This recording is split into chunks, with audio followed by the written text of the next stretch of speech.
Good morning, students. I am Badde Madam from Shahar Takri High School, Shahar Takri. Standard 8, Subject General Science. We have seen about cell and cell organelles.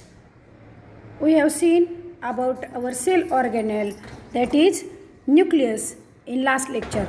Today we are concerned with endoplasmic reticulum.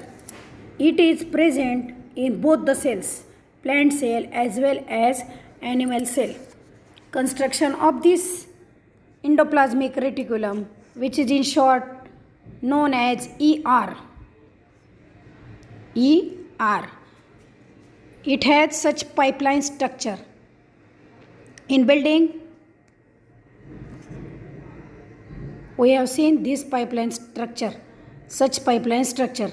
The organelle which conducts various substances inside the cell is called as endoplasmic reticulum, that is ER. असा एक organelle आहे सेलचा, जो काय करतो, सेलमधल्या विविध पदार्थांच्या आत बाहेर येण्यावर नियंत्रण करतो. त्याला काय म्हणतात, endoplasmic reticulum. It has a net like structure consisting of interconnecting miniature tubes and sheets filled with fluid.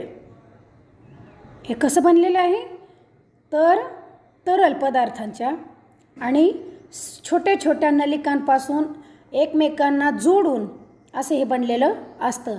ER is connected to nucleus from inner side to plasma membrane from outer side. ही ER आतील बाजूने न्यूक्लियसला जोडलेली असते, तर बाहेरील बाजूने plasma मेम्ब्रेनला जोडलेली असते. Rough ER has ribosome granules on its outer surface. It has ribosomic granules on its outer surface. What is its works? The first work is it is framework that supports cell. सेलला काय करतं, support करण्याचं काम करतं. Conduction of proteins conduct करतं, त्याचं वहन करतं. Toxins that have entered the body through food, air and water are made water soluble by ER and then flushed out the body. Toxins that have entered the body through food, अन्न किंवा food, air and water, अन्न, हवा किंवा पाणी यामार्फत बॉडीमध्ये जे toxins आलेले असतात त्यांना पाण्यामध्ये सोल्युबल करून शरीराबाहेर टाकण्याचं काम हे एंडोप्लाझ्मिक रेटिक्युलम करत असतात. त्याच्यानंतरचा पुढचा जो आहे तो आहे Golgi complex. See this type of structure, Golgi complex, we have seen in plant cell as well as in animal cell. Under microscope we have seen this type of structure for Golgi complex. Due to the scientist Camillo Golgi, he have described the Golgi complex for first time. He developed the staining technique called black reaction, and with help of it he studied nervous system. He won the Nobel Prize for 1906 along with Santiago Cajal with the study of structure of nervous system. Golgi complex किंवा Golgi संकुल हे नाव Golgi नावाच्या कॅमिलिओ Golgi या शास्त्रज्ञाने सर्वप्रथम याचे वर्णन केले, म्हणून याला गोल्गी कॉम्प्लेक्स हे नाव पडलं.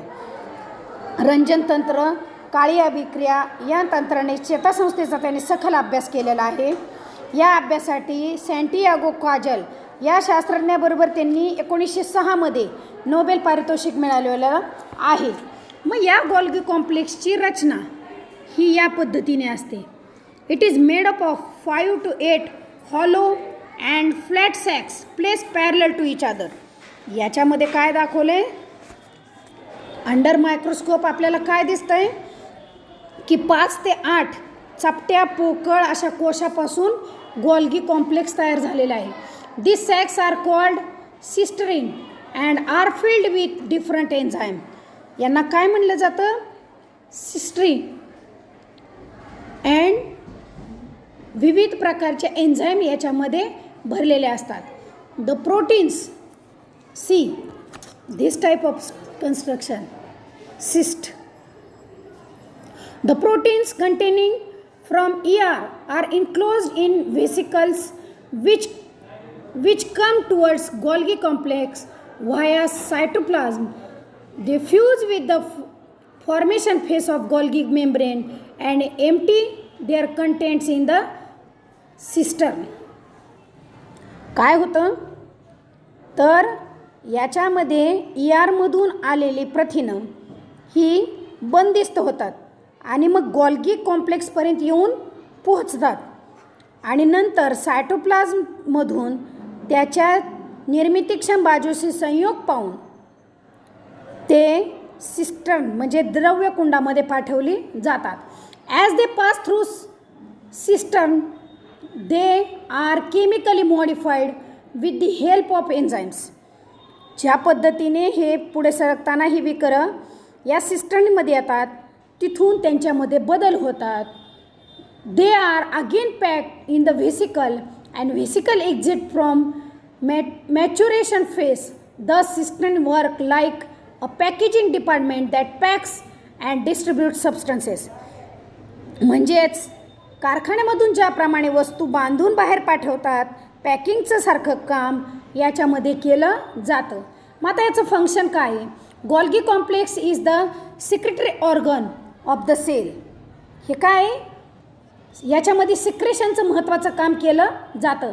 It modifies, sorts and packs material synthesize in the cell, that is enzyme, mucus, proteins, pigments etcetera, and dispatch them to various targets like plasma membrane, lysosomes etcetera.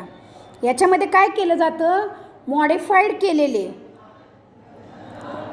Enzyme, mucus आणि proteins आणि pigments यांचं काय केलं जातं? विभागणी करून ते पेशीमध्ये किंवा पेशीबाहेर ज्या ठिकाणी पाठवायचे आहेत तिथे पाठवले जातात. It produces vacuoles and secretory vesicles.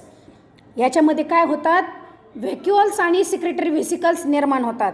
It helps in formation of cell wall, plasma membrane and lysosomes. Cell wall, प्रद्रव्यपटल, लयकारिका यांच्या निर्मितीमध्ये यांचा वापर केला जातो. अशा पद्धतीने आज आपण ER आणि गोल्गी कॉम्प्लेक्स याच्याबद्दल माहिती घेतलेली आहे. We have seen about Golgi complex and ER.